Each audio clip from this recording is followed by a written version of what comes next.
अब मेरी सुरक्षा की जिम्मेदारी सरकार जाने, क्या होगा दायित्व सरकार की है। मैंने तो डीजी साहब से कहा, मैं आईजी से कहा, मैं सीएम साहब से कई बार मिलने का प्रयास किया, नीतीश बाबू से, मैं उनके चीफ सेक्रेटरी से बातचीत की सुरक्षा को लेकर के। जिन लोगों को कोई सुरक्षा की जिम्मेदारी नहीं है, दायित्व नहीं है, जो सत्ता के साथ रहेंगे, जिनको सुरक्षा का कोई मतलब नहीं, उनको ये लोग जेट देंगे, सब कुछ देंगे, बाबा को देंगे, सबको देंगे।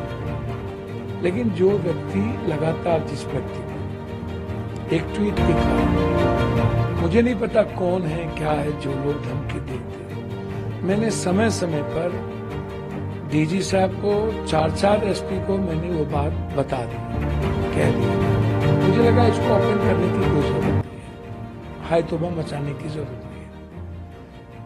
और इतनी धमकी के बावजूद मैं बम्बई गया था, मैं सलमान जी से मिला, बात की मैंने, उस दिन रात में डिनर था मेरा, मैं बाबा सिद्दीकी के परिवार से मिला, फिर हम आए। तो ये सामाजिक जीवन में, पारिवारिक जीवन में व्यक्तिगत काम है, वो हर व्यक्ति को करना चाहिए, दुख के घड़ी में रहना चाहिए। तो हम तो नहीं डरे, हम तो अपना काम कर रहे हैं। हम बम्बई भी गए, हम अपनी जिम्मेदारी का निर्वहन भी कर रहे हैं। कल बिहार में जो घटना घटित हो रही है, वहां भी जा रहे हैं। तो हमने तो पूर्णिया में भी, Purnia SP, Katihar SP, Madhepura SP, IG, DG, हमें जब खबर मिली इस नंबर से लोग आए हुए हैं विभिन्न जगहों पर, हमने नंबर तक दिया, हमने आईजी से 2-2 बार बातचीत की। तब सत्ता में नहीं हूं इसके लिए हमें मर जाना चाहिए, या इनकी सुरक्षा की जिम्मेदारी नहीं है। मुख्यमंत्री जी सत्ता वाले लोगों को समय देंगे, गैर सत्ता वाले से मिलेंगे भी नहीं। तो कम से कम बिहार सरकार इतना बेशरम तो ना हो कि आप, और भारत सरकार से, गृह मंत्री जी से भी मैंने बातचीत की, मैं बातचीत तक किया था सुरक्षा के लिए, फोन आए उनके, मैंने उस वक्त बातचीत भी की अमित शाह जी से, फिर पत्र भी लिखा। तो सत्ता के साथ आप नहीं हैं तो आप मरिए, श्रद्धांजलि बाद में दे दी जाएगी। अब नीतीश बाबू तो किसी से मिलते ही नहीं, उन्हें तो मिलने ही नहीं दिया जाता, घेर के रख दिया गया है। नीतीश जी से ये जो जमीन माफिया है, गलत लोग हैं, पप्पू यादव जैसे सच्चाई वाले लोगों को मिलने ही नहीं दे। और उनके चीफ सेक्रेटरी कहते हैं दीपक बाबू की सुरक्षा के लिए आपको नीतीश जी से मिलना होगा। मैं उनके प्राइवेट सेक्रेटरी को फोन करता हूं तो वो कहते हैं कि मैं कह दिया हूं। मैंने तो उनके प्राइवेट सेक्रेटरी को फोन किया कि भैया मुझे मारने की साजिश की जा रही है।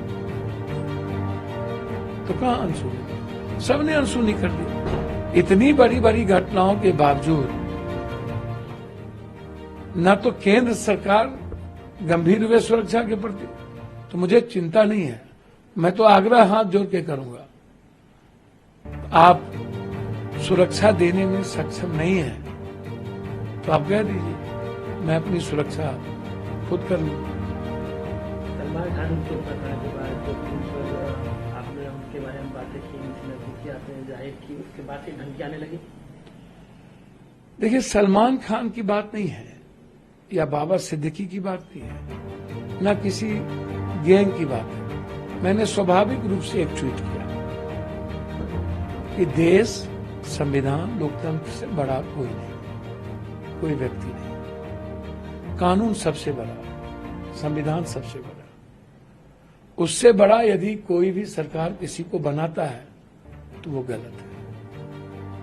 बस मैं फिर कह रहा हूं, ना मेरी किसी से निजी दुश्मनी है, ना मुझे किसी के गैंगवार से लेना देना है। संविधान और कानून और लोकतंत्र की बात आएगी तो मैं वैचारिक बात करूंगा। अब मुझे मरना न मरना तो भगवान के हाथ में है। अब मेरी सुरक्षा की जिम्मेदारी सरकार के हाथ में है। अब सरकार मुझे मरवाना चाहती है कि बचाना चाहती, तो सरकार जाने। इतने समय समय पर वीडियो ऑडियो देने के बावजूद एक भी एसपी, एक भी डीआईजी, आईजी ने एक प्रतिक्रिया तक नहीं दी, तो इसका मतलब साफ है कि वो